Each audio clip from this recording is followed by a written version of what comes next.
the very end when this happened. Morrissey of a hand and Limerick galloping away. It's still Morrissey on the 45, inside the 45, over the crossbar by that great man that is Tom Morrissey. Limerick in front. 3 minutes injury time, Mal. Ball dropped in towards the fringe of the square. The ball breaks loose. Limerick and we're over it. It's all over. Limerick have beaten Kilkenny for the first time since 1973. Yeah, there you are. Mal Keaveney, Leo O'Connor, very happy on Limerick's Live 95. We have Jamesie O'Connor and Diarmuid Lyng on the line. So, Gizzy, the world stops for World Cup final, and hurling people everywhere say, well, look what Kilkenny and Limerick do. Be under no illusion, anyone. There's only one sport in town. It was an amazing game.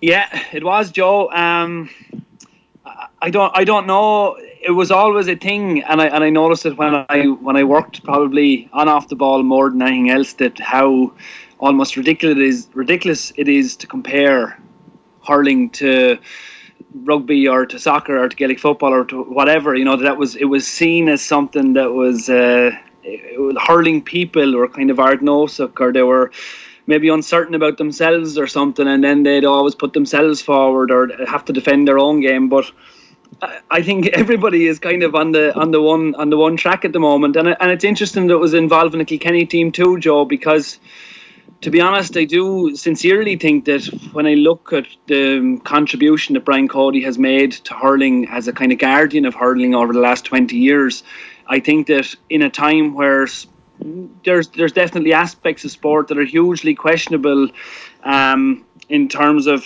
I suppose, the movement towards the consumerist entertainment model of sport, at the heart of hurling. Definitely, as one of the guardians of the game, Brian Cody has kept an integral line, has promoted spirit ahead of everything else, genuineness, sincerity, put forward those qualities, and then when they come up against a superior team, and similarly to the Galway game as well, and numerous other times this year, not to mention other years, but when coming up against it, the graciousness with which they went down, but yet still stayed in the battle and stayed in the fight of it, and created the great game that it was. I think there's a lot to be said for that, and I think we have a lot to be thankful for in GAA and in hurling, that Brian Cody has brought those qualities and brought that to the national stage, and to which we week in, week out at the moment get to enjoy. Yeah, I think everyone would agree with that. Jamesie, I must confess, when Richie Hogan scored that goal, I kind of just laughed, to be honest. I just said these are unbelievable. Like, I don't know how Cody does this. I don't know what he does. They are unbelievable, because the saves from Owen Murphy kept Kilkenny in the game to an extent. But when Hogan scored that goal, you just thought this is too much. Yeah, and he just made that move, shortly beforehand. He pulled off Colin Fennelly and, shoved Richie in, and Suzuka the last throw the dice in one sense. But, I think everyone in the stadium was wondering, here we go again. But, Tom Morrissey caught the next puck out. It was an unbelievable score and an unbelievable response from Limerick, the 3 points that they got. And even at the very end, the crucial score, Limerick walked the ball out from the back on a day when, conditions weren't conducive to it. Tom Morrissey picked the ball up on his own 45-metre line, and James Maher probably sprinted 30 yards, devoured the ground. Morrissey took off, accelerated away. Maher stayed with him, and then, kind of slipped a la Fergal Hegarty on Kieran Carey in 96, and it was an unbelievable score to edge Limerick Clare. And it was, we had some fantastic games, and I was in Thurles yesterday, Joe, and I walked out thinking, you know what, that was the game of the year. It was just epic stuff, and the manner of the victory more than the win itself will be a massive shot in the arm for Limerick, and they'll march on now with massive momentum to that semi-final with Cork in a fortnight's time. And how better a side were Limerick than Kilkenny yesterday, Jamesie? I mentioned the Owen Murphy saves, which maybe kept Kilkenny in the game to an extent. By the same token, in the first 11 minutes of that second half, they had 7 wides. They did. I think Kilkenny had 15 wides in total, and any day, Joe, the wides count gets into double digits, you're in trouble. And, it was interesting, about 25 minutes in, Cody read the riot act to Colin Fennelly, called him out towards the sideline, and I don't know whether the message was, take my Casey on, but he wasn't doing it and he wasn't happy with him. And like Walter Walsh was a huge loss yesterday, Joe, as well. And in a game when you shoot 15 wides, you lose by a couple of points, and you snatch the lead with 6 minutes left. Normally you expect Kilkenny to close it out, but I think the story is probably more Limerick than anything else, and the results that they showed. But Kilkenny will certainly feel that, look, at the opportunities were there. And, John Donnelly made a huge difference when he came in. Richie Leahy, 4 points from play. But they just, as I said, had 15 wides, and those come back to haunt you, and I think they did yesterday. And it was a game that was certainly there for Kilkenny. But, at the end of the day, I think, the way Limerick, clawed it back, and the manner in which they kept their nerve, kept their composure, and kept playing to the style that they played it all year. Yeah. That accurate, short, stick passing game. I think they deserve huge credit for that, because there was a guy behind me, a Limerick supporter, screaming for them to go long all day. And the conditions, as I said, it was greasy. The second half was very wet, but they stuck to their guns. And huge credit to Cork Galway, the management, and the players for, as I said, having faith in what they were doing and believing in it. Yeah, Gizzy, just 3 of Limerick scores of their 27 points came from place balls. There were 2 frees and there was a sideline cut. The other 24 all came from play. How impressed were you with Limerick, how they went about their business, how they hit back after the Hogan goal? I mean, I think definitely in terms of the forward line, Joe, looking at, Tom Morrissey, 4 points, as Jamesie already said, that the big score, even though his last score was probably the far more impressive score in the bigger story of the game, maybe, because it's obviously about results, and that was the one to put them ahead. But it was the answer to Richie Hogan's goal, I thought, which was massive from Tom Morrissey. But then you've got Aaron Gillan, Seamus Flanagan, Kyle Hayes, Ger Hegarty, all contributing 3 points from play. I mean, it's a phenomenal return, and you're talking also about 4 of those players, Tom Morrissey having scored 4 points. You're talking about 4 of those players having won under 21 All-Ireland last year. So the quality is up front, the quality that they have, and the attitude, I suppose, the response that they have to the questions that are there about how they'll deal with pressure and then any limited amount of success, and they've had success at this stage, how they deal with expectation. Those are definitely 2 of the big things that face any Limerick team that get any degree of success, is like an expectation comes on, and then when the pressure comes on, how do they deal with it?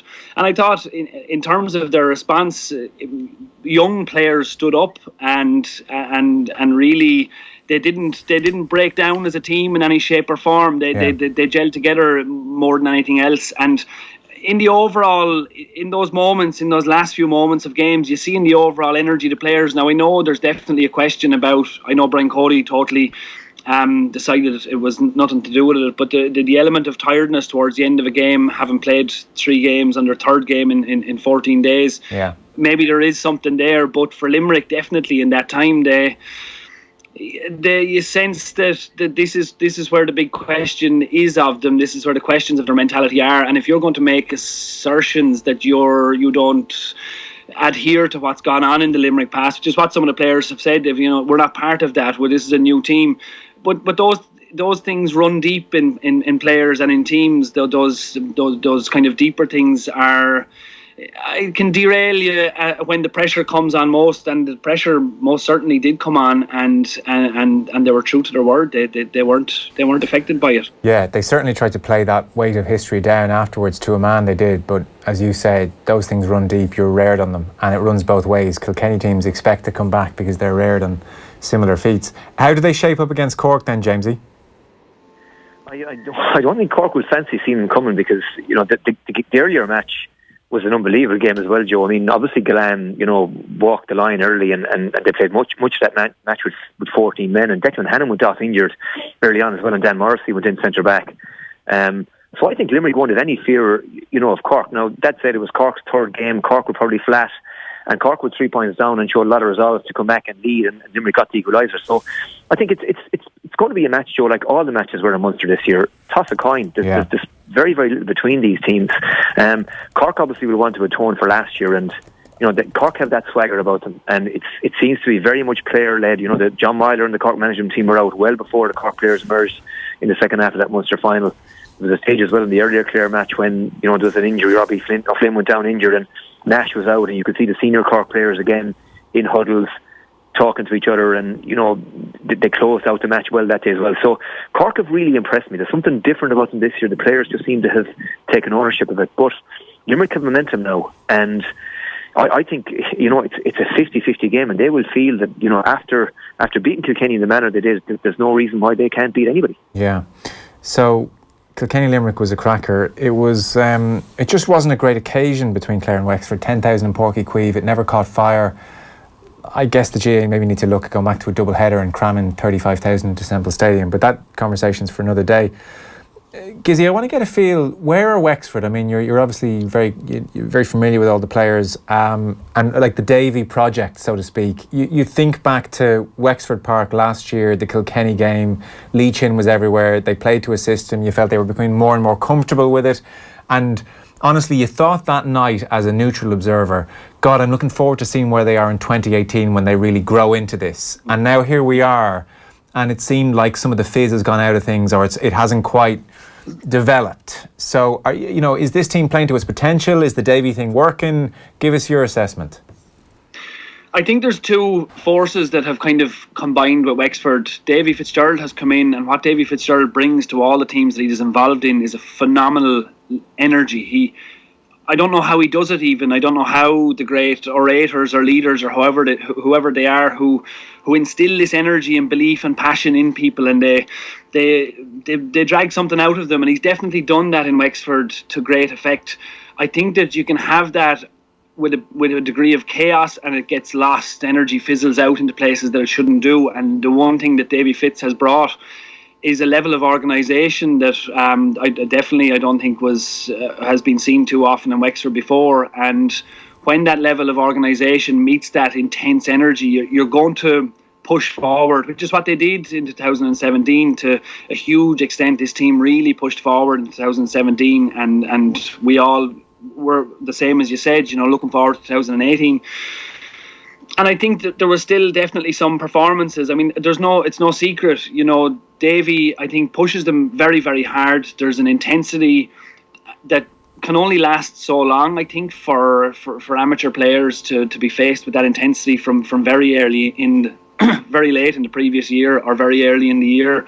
To meet that intensity all the time, I think you get the sense that it's going to run out. I think then coming to the quarter-final, that little bit more pressure comes on, and you see where players are at in their development and how able they are for the standard that the likes of Clare are going to bring. And when that's kind of rubbed up against a little bit, then any cracks that are there begin to show, and I think that's what we've seen. And one of the things I think that stands out most, if we took a player like Liam McGovern, when we have the system, and I saw Jackie Tyrrell was talking about it, saying that the system has gone as far as it can go, and now teams are wise to it, particularly Clare, who played it for so long and who Davy coached.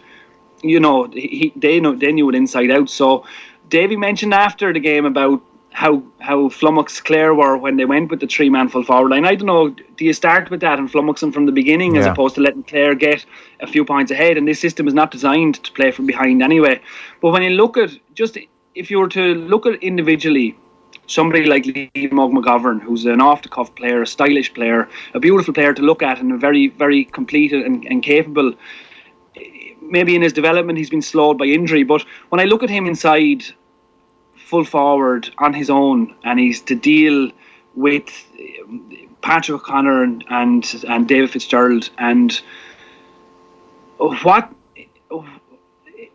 there's not the same level of, I know you have to play a role for the team, and that's always a good thing, but I think if you're talking about moving on, if you're talking about going on to All-Ireland semi-finals and Ireland finals, you need a player like Liam McGovern coming in, Conor MacDonald, whoever it is, coming in and having a role where they're really enjoying their play, as opposed to kind of having to play their role for the team. Having to play a role for the team is grand, but that's all it really is. It's just grand. If you're going to get things organised, get a structure in, push the lads hard, do that for a year, they got to where they got to. But then the shackles have to come off a little bit, I think, and a little bit more pushing up, a little bit more belief in where these players are, because they're only at a certain point now, Joe. Yeah. And we say, okay, this is all that Wexford are capable of, but that's going to change when you give them that freedom, when you cut them loose a little bit more, when you give Liam McGovern and players like that freedom, and then they come in, and that transfers into training sessions, and that transfers into the talks that they have themselves when their best players are given a little bit more freedom to be their best versions of themselves as players. I think you're going to go an awful lot further, and I think within this system, I don't think that's the way, and especially with the fact now that we've seen Clare can do it, Kilkenny can do it, Tipperary can do it, Galway can do it. They've all worked out how to beat the sweeper system. Yeah. It's good to a point. I think we just need to move on. Yeah, okay, interesting. Jamesie, I know you wrote, I think it was on the Sky website today, opposing teams, and it's pretty much what Gizzy's saying, opposing teams know how to handle Wexford. They know that by playing to the wings they can hit 23 points plus against them, whereas Wexford won't always respond with a tally like that. What about what Gizzy's saying there about Wexford? Yeah, I think it's probably, reached the end of the line. I think Davy has to come back with something different, something fresh for the Wexford players. Now, I thought, going down, it was a 50-50 game because there were two Wexfords this year. There was the Wexford side that were, just not at the races against Galway. And then there was the Wexford team that played superb stuff for probably 45 minutes against Kilkenny and probably should have won that game. And, the real Wexford probably lie somewhere in between. And I was expecting, it was a big game. They had the guts of a month off just to get themselves ready for it. And I thought they'd bring huge energy and huge fire to Páirc Uí Chaoimh on Saturday evening. And, at half-time, Clare were 7 clear. And to be honest about it, if you put down some wayward shooting, some bad use of the ball by Clare, they really should have been out of sight. Yeah. Conor MacDonald was the only Wexford forward that had scored from play.